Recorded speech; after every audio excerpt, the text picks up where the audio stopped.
Magandang hapon mga kapatid. Magandang hapon mga kapatid. Sisimulan na natin ang panghapong sesyon sa pamagitan ng musika. Kaya pakisuyong maupo na at masiyahan sa ating musika.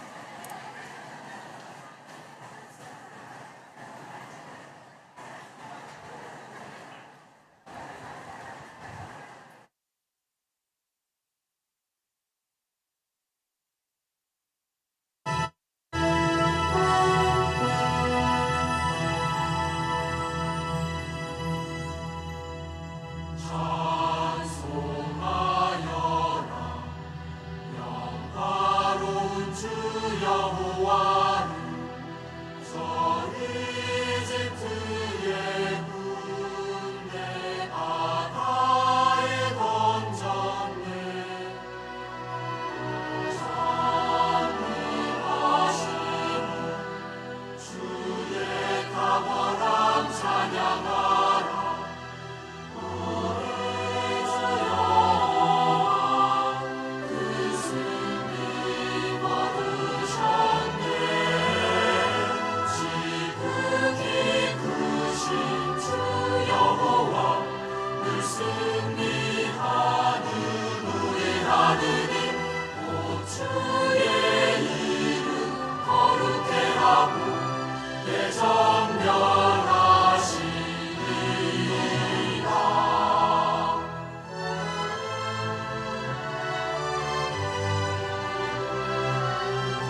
Muling tinatanggap ang lahat sa asembleyang ito, lalo na mga inibitahan namin para sa pahayag pamadla. Inaanyayahan namin kayo na tumayo at awitin natin ang awit bilang 54 na may pamagat na "Ito ang daan." Pagkatapos ng awit, kakatawanin tayo ni Brother Jed Trinidad sa panalangin. Sama-sama nating awitin ngayon ang awit bilang 54.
Sa ngayon, iniisip ng ilan na hindi na sulit magtiis.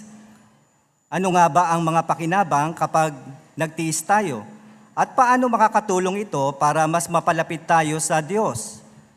Makinig sa ating tagapangasiwa ng sirkito, si Brother Benjamin Oliva, habang inihaharap niya ang pahayag pamadla na may temang "Sulit pa rin bang maging matiisin?"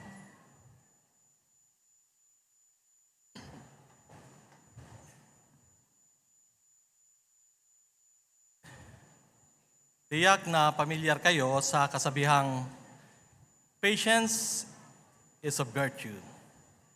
Pero alam nyo ba na ito ay pinabigat ng isang manunulat noong 4th century CE? Ang sabi niya, patience is the greatest of virtues, o pagtitiis ang pinakamahalagang katangian. Well, kapuri-puri naman talaga ang katangiang matiisin. Kapuri-puri ang isang taong matiisin. Pero ang problema natin ngayon ay hindi na matiisin ang mga tao. Kung makikita mo sa linya ng mga pamilihan o kaya naman sa traffic, nag-uunahan. Hindi na matiisin ang mga tao. Kaya nga, ilang mga analysts ang nagsabi na maraming tao na ngayon ang hindi mapagpasensya. Alam niyo kung ano yung dahilan nila? Una, nagbago na ang kalagayan ng mundo ngayon. Nagbago, naging mabilis, gusto nila na makuha kaagad ang gusto nila. Yung iba naman, itinuturo yung teknolohiya. Ayon nga sa The Gazette of Montreal, Canada, sabi niya, binabago ng digital technology, gaya ng mga cellphone, camera, at email ang ating buhay dahil ang teknolohiyang iyan ay gustong-gustong magkaroon agad ng resulta ang mga bagay-bagay. Well, hindi naman natin talaga maitanggi na ika nga itinuturong ng mga ramin yung kahalagahan ng Wi-Fi connection nila ngayon. Necessity na ngayon ito. Mabilis na internet. Kahit bata. Maaring sasabihin ng isang bata, Mami, we have no internet. O kaya naman, it's too slow, Mami. Di ba makikita ninyo, kahit bata, ay wala na rin pasensya. Ay mas lalo na tayo, nagamit natin ito sa trabaho. Well, gusto rin ng ilan yung instant reply o kaya reaction para mapabilis ang pagkuha ng information at gayon na rin, mas mabilis yung communication. Kaya kung ilan ay hindi sumagot, tumugon, kaya talaga namang nadidismaya sila o kaya nasasaid na yung pasensya nila. Bukod dyan, hindi na rin matiisin ang mga tao dahil iniisip nila na wala na silang panahon para magtiis. Hindi na uso ang magtiis ika ng iba. Ang ilan ay nagsasabi na kailangan nilang unahin ang kanilang sarili upang maging matagumpay sa buhay. Ang totoo ay hindi naman natin ito pagtakhan kasi nabubuhay na tayo sa mga huling araw gaya ng binabanggit ng 2 Timoteo 3:1-2. Well, kung ganyan ang realidad ng sanlibutan ito, kamusta ka? Kamusta tayo? Kung gagayahin natin ang ugali ng di matiising mundong ito, talaga nga kayang magiging matagumpay at masaya tayo? O mas magiging masaya tayo kung pipiliin nating maging matiisin? Kung oo, papaano? Iyan ang pag-uusapan natin sa hapong ito. Well, para makumbinsi tayo na isang katalinuhan na maging matiisin, pag-usapan po natin yung ilan. Bagaman ito ay napakarami, tatalakay marahil tayo ng 4 lamang na pakinabang ng pagiging matiisin. Pwede mong ilista. Una, maalagaan mo ang kalusugan mo kung matiisin ka. Pansinin kung paano ito pinalitaw ni Haring Solomon sa kanyang paghahambing na mababasa natin sa Kawikaan 14:29-30. Pakisuyo, tingnan ninyo sa inyong Bible. Itap sa inyong mga gadget ang Proverbs 14:29-30. Ang sabi, ang taong hindi madaling magalit ay may malawak na kaunawaan, pero nagpapakita ng kamangmangan ang maikli ang pasensya. Ang mahinahong puso ay nagbibigay buhay sa katawan, pero ang inggit ay kabulukan sa mga buto. Napansin nyo sa dulong bahagi ng 29, nagpapakita raw ng kamangmangan ang maikli ang pasensya. Doon sa unang bahagi ng 30, sabi ang mahinahong puso ay nagbibigay buhay sa katawan. Well, totoo naman ito mga kapatid, no? Yung taong maikli ang pasensya, hindi ba irritable? Magagalitin, tingin ng tingin sa oras niya. Kapag hindi dumarating yung kanyang hinihintay, talaga namang naiirita na siya. Pero ano yung danger nito? Well, ang gayong emosyon ay posibleng magpataas ng kanyang stress level na posibleng maging sanhi ng hypertension. At ang malala pa, pwedeng umakay yan sa atake sa puso o kaya stroke. Kaya nga na binanggit ng isang medical journal na nagsabi, ang matagumpay na prevention and cure ng sakit sa puso ay hindi lamang nangangailangan ng gamot, kundi pati na ang pagkokontrol sa emotion mo gaya ng galit at sama ng loob. Sa madaling salita, tama ang Biblia. Sinasabi nito na nakakabuti sa kalusugan ang isang mahinahong puso. Kaya kung gusto mong humaba ang iyong buhay, gusto mong maging malusog, maging matiisin.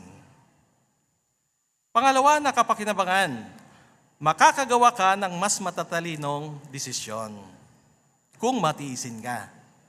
Tingnan muli, doon sa Kawikaan 21:5 mga kapatid. Mababasa natin dito yung resulta ng pagpapasya ng isang taong matiisin versus isa na padalos-dalos. Kawikaan 21:5.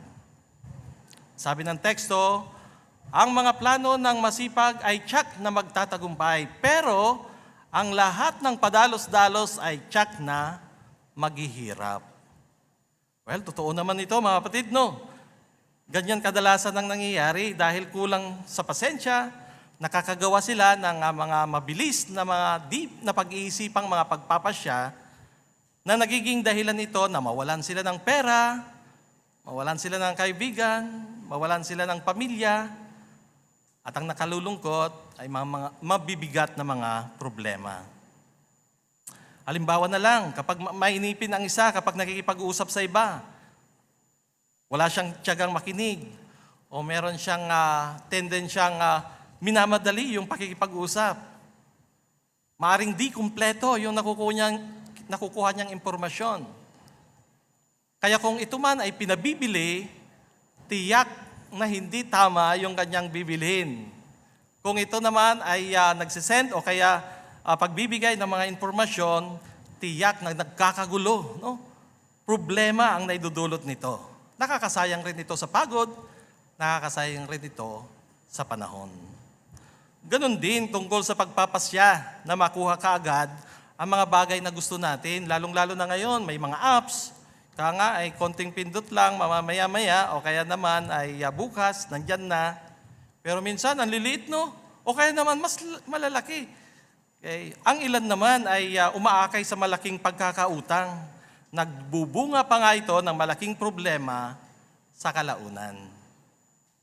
Kaya, maging matiisin para makagawa tayo ng mahuhusay na pagpapasya. Pangatlo na pakinabang ng pagiging matiisin, gaganda ang kaugnayan mo sa iba. Tingnan natin muli yung sinabi ni Haring Solomon dito sa Kawikaan 25:15. Dito naman, nilarawan ni Haring Solomon yung bintaha ng pagiging matiisin at pagkakaroon ng mahinahong dila. Okay, Kawikaan 25:15. Kung inyo nang nakita, ganito ang sinasabi. Dahil sa pagiging matiisin, nahikayat ang komandante. At ang mabait na pananalita ay nakababali ng buto. Oo, sa mga maigting na mga sitwasyon, sa mga nakakagalit na mga sitwasyon, hindi ba kapag mahinahon tayo, maaaring humuhupa yung galit na yon? Sa maigting na sitwasyon na yon, ang pagiging matiisin at mahinahong sagot ay maaaring makapagpalambot, wika nga, sa pagsalansang ng kasintigas na buto dahil sa galit o kaya diskriminasyon. Ang good example natin dito ay si Hukom Gideon. Naging mahinahon siya, mapagpasensya siya. Nangyari ito noon, ang record ay nasa Hukom chapter 8. Pwede niyong itap mga kapatid, no? Kasi matapos manalo sa digmaan laban sa mga Binyadita, sa halip na makisaya, galit na galit yung kanyang kaaway na mga lalaki sa tribo ni Abraham. Tila nasaktan sila sa kanilang pride. Sabi nila kay Gideon, bakit mo ito ginawa sa amin? Bakit hindi mo kami tinawag nang makipaglaban ka sa Midian? Kung ika nga sa modern na pagsasalita, no, swapang ka, hindi mo kami isinama. Pero paano sumagot si Gideon? Nagalit rin ba? Sinabi ba niya na tutulog-tulog kasi kayo? Well, hindi ko tinutumbok yung mga umiidlip, no? Si Gideon yon. Ang tinutukoy niya, yung mga Ephraimite, ano? Hindi rin siya nangatwiran. Hindi niya sinabi na, kasalanan ko ba ito? Kung nanalo kami? Hindi, no? Kundi mapagpasensya siya. Nandoon yung kanyang kapakumbabaan. Kaya nung magsalita siya ng ganitong paraan, anong nangyari? Huminahon ang mga taga-Ephraim na panatili ang kapayapaan dahil sa pagiging mapagpasensya at mahinahon ni Hukom Gideon. Gumanda yung ugnayan nila. Kaya sa kawig na paraan, kapag mahinahon rin tayo sa pagsasalita, tiyak nagaganda rin ang kaugnayan natin sa iba. Pero ito rin ay makakatulong sa atin mismo, sa sarili natin, kapag tayo ay mahinahon. Kasi magiging hindi rin tayo madaling maghinanakit sa iba. Hindi tayo nagiging sensitive. Halimbawa, kapag nasabihan tayo na mali yung sinabi natin o kaya mali yung ginawa natin, anong papel ng pagtitiis? Well, pagiging matiisin ang tutulong sa atin na huwag mag-react agad. Pagkatapos ay iisipin natin, bakit kaya nagawa ng sister yon? Bakit ningitian ko siya pero hindi siya ngumiti? Yung mahinaong tao o matiising tao, gagawa siya ng alibay para mapasipay ang mga bagay-bagay para maiwasan ang away. Pagkatapos, kapag sasagot siya, mag-iisip muna. Kakausapin ko na ba siya? Kailan? Paano? Kapag ginawa ng isa ito, magiging mapayapa ang ugnayan sa isa't isa. Kaya kapag maging matiisin tayo mga kapatid, gaganda ang relasyon natin sa ating pamilya, sa ating mga kapatid, at sa iba. Well, pag-usapan natin yung ikaapat na pakinabang. Mas magiging masaya ang pamilya mo. Totoo ba ito mga kapatid at mga kaibigan? Minsan, ay mas mahaba yung pasensya po natin kapag ibang tao. Yung kapitbahay mo o ibang kapatid, pero kapag pamilya mo ay mabilis kang magalit. Napakaiksi ang pasensya mo. Totoo ba yun? Oo, minsan, no?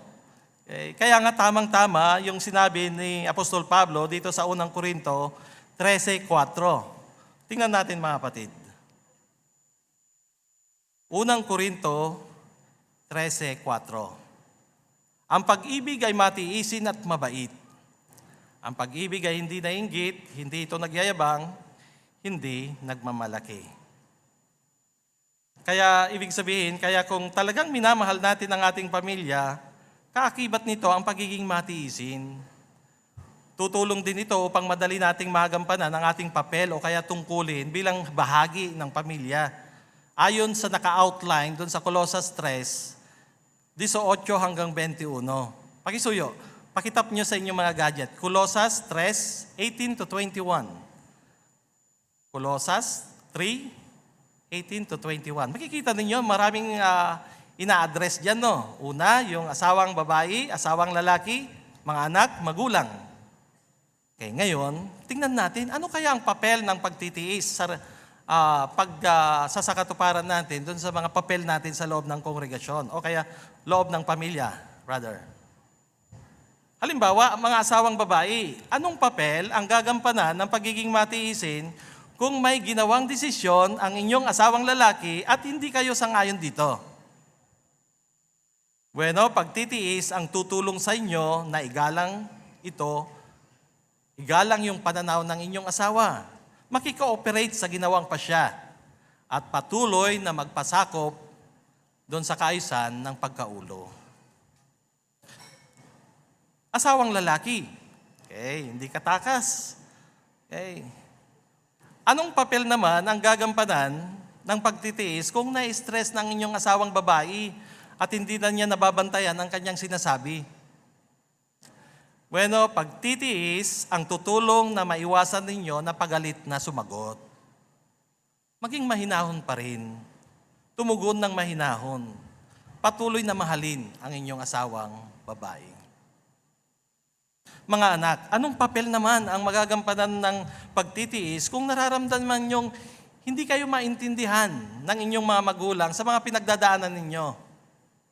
Bueno, pagtitiis ang tutulong na patuloy kayong humanap ng pagkakataon upang sa gayon ay magkaroon ng makabuluhang pakipag-usap sa kanila. Patuloy pa rin na maging masunurin sa kanila. Kaya ano yung konklusyon natin dito? Makikinabang ang buong pamilya kapag nagiging matiisin tayo sa isa't isa. Kaya ngayon, yung apat na tinalakay po natin na pakinabang, ilan lamang yan? At kung magiging matiisin pa tayo, mas lalong higit na maraming makikinabang sa bawat isa sa atin. Pero alam nyo ba na meron pang mas malaking pakinabang kung magiging matiisin tayo? At ito ay nasasangkot doon sa kaugnayan natin sa ating makalangit na Ama, walang iba kundi ang Diyos na Yehova. Oo, matutulungan ka ng pagtitiis na maging mas malapit sa Kanya. Nag-aaral ka man ng Biblia o kaya ikaw ay lingkod na ng Diyos na Yehova. Kumbinsido tayo na magiging tunay na masaya tayo kung tayo ay naglilingkod kay Jehovah o kaya sumasamba sa Kanya. Pero hindi ibig sabihin nito na wala nang hamon. Hindi tayo excuse. Makakasagupa pa rin tayo ng malalaking mga pagsubok sa buhay. Kakailanganin talaga natin na magtiis para makapagpatuloy at mapatibay natin ang ugnayan natin sa ating makalangit na Ama, walang iba kundi ang Diyos na Jehovah.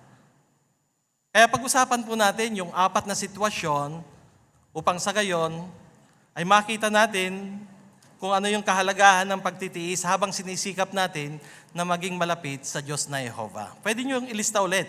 Number 1, unang sitwasyon kapag pinag-aaralan ang katotohanan sa Biblia at isinasabuhay ang mga ito. Ang totoo, nung pasimula kayong nag-aaral ng Biblia, hindi naman lahat ng mga itinuturo sa inyo ay naintindihan nyo na kaagad. Hindi naman lahat ng katotohanan na itinuturo sa inyo ay tanggap nyo na kaagad at ikinakapit nyo na, hindi ba? Well, itinuturo sa atin na tama yung mismong binanggit ni Solomon tungkol rito. Doon sa Kawikaan 4:18, mga kapatid. Ang pag-aaral ng Biblia ay kagaya nito, na sabi, pero ang landas ng mga matuwid ay gaya ng maningning na liwanag sa umaga na patuloy na lumiliwanag hanggang sa katanghaliang tapat. O, kagaya ito ng ilustrasyon na ang pag-aaral pala ng Biblia ay kagaya ng paglalakbay sa isang madilim na lugar. At marahil ay kapag nag-uumaga na, kaya makikita na natin yung ibang mga detalye ng lugar, pero hindi pa klaro. Pero kung nagbubukang liwayway na, nagkakaroon na ng liwanag sa langit, makikita na natin yung ibang mga bagay. Pero, mas lalong higit na malalaman natin kung ano yung detalye ng lugar na yan kung ito ay nag-umaga na. Ganon yung pag-aaral ng Biblia, unti-unti rin. Kagaya ng sinabi ni Haring Solomon. Subalit, ano ang papel ng pagiging matiisin dito? Pagtitiis ang tutulong sa atin na huwag huminto sa pag-aaral. Kung hindi nyo naiintindihan yung mga natatalakay, magtiyaga lang muna. Okay. Darating ang panahon na maunawaan natin lahat iyon. Pagtitiyaga rin ang kailangan habang unti-unti nating binabago yung mga personalidad natin para maiayon ang pamantayan ng Diyos o kaya gawin natin yung kalooban ng Diyos na Jehovah. Ikalawang sitwasyon, kapag pinag-uusig. Habang nagsisikap kayong magkapit ng inyong mga natutuhan, baka pag-uusigin kayo o kaya tutuyahin kayo ng inyong mga kaibigan, kamag-anak o kaya kapitbahay. Baka nasasabihan ka na rin nito. Mabubuang ka lang kung basa ka ng basa ng Biblia. Yan, parang hindi Tagalog yata nun, no? Masisira lang ang ulo mo. Kung basa ka ng basa ng Biblia, naranasan mo na ba yon? Ikaw na nag-aaral ng Biblia? O kaya naman ay baka pusturang-pustura ka na papunta sa Kingdom Hall, maaaring sasabihin ng inyong kapitbahay, saan ang kaso mo, attorney? At mas masaklap pa, pastor ang tawag nila sa atin. No? Ngayon, ano ang magagawa ng pagtitiis? Bueno, makakatulong ito para maikapit natin yung dalawang payo mula sa Bible. Ang unang payo ay mababasa natin sa Roma 12:14. Pakisuyo, tingnan ninyo sa inyong Bible. Sabi, humiling sa Diyos ng pagpapala para sa mga mang-uusig at huwag ninyo silang sumpain. Maliwanag doon sa dulong bahagi, no? Huwag raw silang sumpain. Matutulungan tayo ng pagtitiis na magkibit-balikat na lang at huwag pumatol sa kanilang pangungutya. Pangalawa na teksto na may kakapit mo, unang Pedro 2:12. Unang Pedro 2:12. Sabi, panatilihin ninyo ang inyong mabuting paggawi sa mga bansa para kapag inakusan nila kayong gumagawa ng masama, maging saksi sila sa mga ginagawa ninyong mabuti. At bilang resulta, luwalhatiin nila ang Diyos sa araw ng pagsisiyasit niya. Kaya ano yung utos mismo? Panatilihin ang ating mabuting paggawi sa mga bansa. Matutulungan tayo na huwag gumanti. Patuloy na sikapin natin na sundin yung pamantayan ng Diyos na Jehovah. In the long run, magkaka-epekto to. Marami tayong mga experience na kung saan yung mga mananalansang noon ay naging lingkod na ng Diyos na Yehova dahil sa hindi tayo pumatol sa kanila. Pangatlo na sitwasyon, kapag sinasabi mo sa iba ang paniniwala mo. Well, mula nang matutuhan mo ang katotohanan mula sa Biblia, baka pakiramdam mo kasi ay parang naalis na yung piring ng iyong mata o kaya piring na nasa mata mo. Ika nga, nahanap mo na kasi yung katotohanan. At determinado ka na tulungan ng iyong pamilya. Baka nasa probinsya pa lang sila. Baka gusto mo nang umuwi o kaya uuwi ka para sa gayon ay sabihin mo, itong mga bagay na ito, huwag nyo nang i-celebrate. Dapat napaniwalaan nyo ito. Baka ganun tayo ka-eager, no? Na baguhin rin sila. Well, maganda naman yung intention, pero kailangan nating tanggapin. Magkaroon tayo ng realistic expectation na hindi lahat ay tatanggap ng katotohanan. Ngayon, ano ang papel dito ng pagtitiis? Kapag ibinabahagi mo o kaya ipinagtatanggol mo ang paniniwala mo, gagawin mo iyon ng mahinahon at may matinding paggalang. At yan naman ang sinabi ni Apostol Pedro mismo doon sa unang Pedro 3:15. Sabi niya, kundi pabanalin ninyo ang Kristo bilang Panginoon sa mga puso ninyo na laging handang ipagtanggol ang inyong pag-asa sa harap ng lahat ng humihingi ng paliwanag tungkol dito. Pero ginagawa iyon ng mahinahon at may matinding paggalang. Oo, wag nating ipilit. No, natanggapin nila kaagad ang ating mga ipinangangaral sa kanila. Tandaan natin na yung katotohanan ng Bible ay parang tubig. Kung unti-unti mong ipapainom yung katotohanan ng tubig na ito, baka pagdating ng panahon ay pakikinggan nila. Pero kagaya ng literal na ipapainom mo yung napakaraming tubig, baka malulunod sila.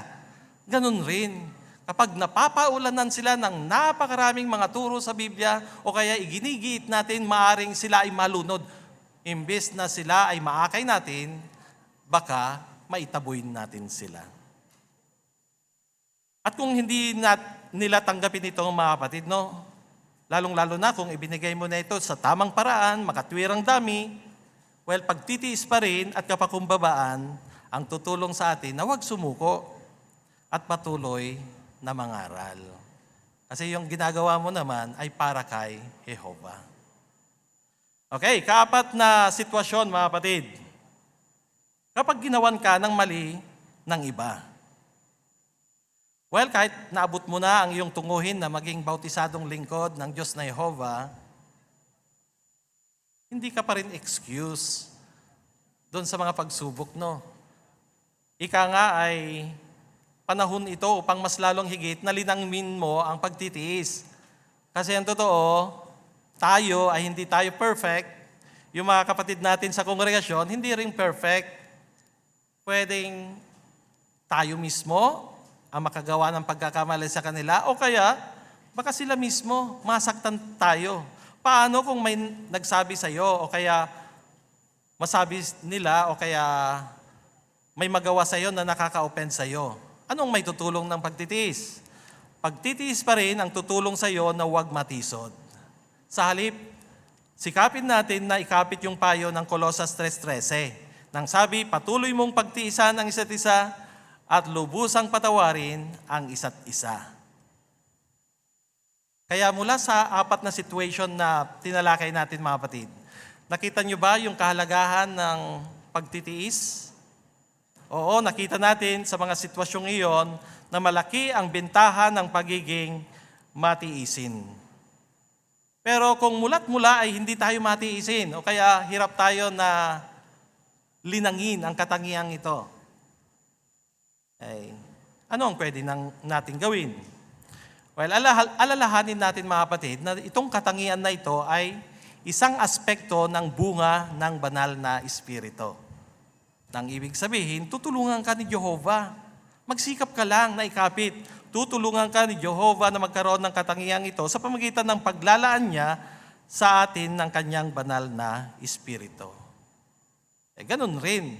Doon sa bukod sa hihilingin natin, yung mismong pakikisama natin sa mga dinadaluyan rin ng banal na Espiritu sa ating kongregasyon, makakatulong rin para malinang mo ang pagtitiis na ito. Ganon rin ang ating pag-aaral ng salita ng Diyos. Well, si Jehovah ang makakatulong sa iyo at tsak na nais niya na tulungan ka. Dahil mismong si Jehovah ay isang matiising Diyos. Ang pagiging matiisin ng Diyos ang nagpangyari na mabigyan pa tayo ng pagkakataon. Maraming nagsasabi, sinasabi nyo matatapos na o kaya kawakasan no ng 1975. Sabi nga ng isang sumagot, dahil matiisin ng Diyos, kaya nga nandito tayo, buhay pa. O kaya natsumpungan pa tayo bilang saksi ni Jehovah. Oo, yung pagiging matiisin ng Diyos na Jehovah ay may pagkakataon pa tayo na makilala siya.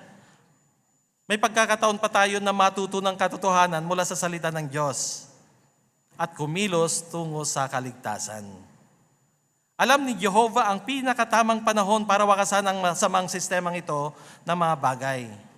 Dahil sa pagtitiis niya, milyon-milyon ang nakakilala sa Kanya at meron rin pagkakataon na linangin ang pagtitiis na ito.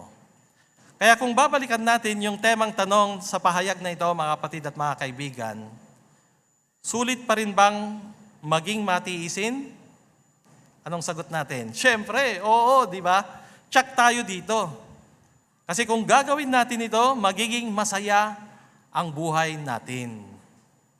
Maalagaan mo ang iyong kalusugan, maiwasan mo na ma-heart attack, magagawa mo rin na yung mahusay na desisyon sa buhay at mapapabuti ang iyong kaugnayan sa iba at magiging masaya ang iyong pamilya. Magiging maganda rin yung relasyon natin sa Diyos na Jehovah. At ika nga ay tuturing tayong kaibigan ng Diyos na Jehovah. Kaya nga masasabi na talaga natin na yung pagiging matiisin ay tutulong sa atin na magkaroon ng malapit na kaugnayan sa Kanya. Nais natin na matularan si Jehovah at mapatibay ang ugnayan sa Kanya. Isang magandang hapon ang pinapabot sa lahat.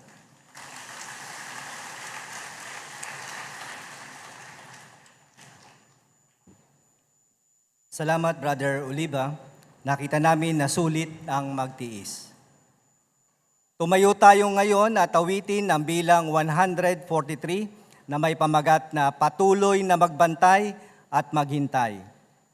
Pagkatapos ng awit, maaari kayong manatiling nakatayo para sa ilang patalastas. Muli, awit bilang 143.